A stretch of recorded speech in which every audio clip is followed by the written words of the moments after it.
پہلے ڈاکو کہتے ہو پھر اسے وزیر اعلیٰ بنا دیتے ہو، پہلے ڈاکو کہتے ہو پھر اسے اپنا ابو بنا لیتے ہو، ہاں جی، اور پھر بعد میں ہمیں کہتے ہیں کہ ہم نے یو ٹرن لیا ہے، تم لو یا نہ لو ہمیں اس سے کوئی غرض نہیں۔ ہم یہ کہتے ہیں کہ پاک آرمی پہ انگلی نہیں اٹھنی چاہیے، اگر اٹھے گی تو ہم کسی صورت برداشت نہیں کریں گے۔ پاکستان کی پاک فوج ہماری ریڈ لائن ہے، ریاست پاکستان ہماری ریڈ لائن ہے، نظریہ پاکستان ہماری ریڈ لائن ہے۔ ہم اقتدار میں رہے، یہ اقتدار سے باہر رہے،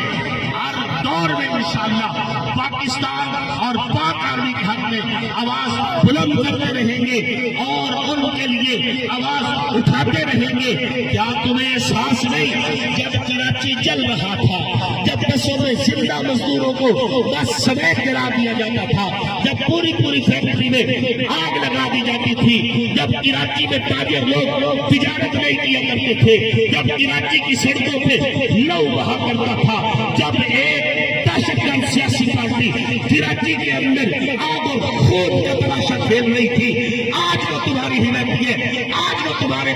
پلیٹ فارم پر ہے، آج وہ نفیس ترین لوگوں کی صورت میں موجود ہے کیونکہ تمہارے ساتھ بیٹھے ہیں۔ جب تمہارے ساتھ کوئی بیٹھ جائے وہ تمہیں بہت اچھا لگتا ہے، جب تمہارے خلاف تمہاری پالیسیوں کے خلاف چلے تم اس کے خلاف تو کرنا شروع کر دیتے ہو۔ یاد رکھو اس کراچی کو جو جل رہا تھا، اس کراچی کو جہاں مزدور جل رہے تھے، اس کراچی کو جہاں ماؤں کے سہاگ اجڑ رہے تھے، اس کراچی کو جہاں ماؤں کے بیٹے سوا ہو رہے تھے، اس کراچی کو جہاں پہ دہشت گردی عام تھی، اگر امن دیا ہے تو میرے اداروں نے دیا ہے، اگر امن دیا ہے تو ریاست نے دیا ہے، اور وہ لوگ جو وہاں بیٹھ کر یہاں پہ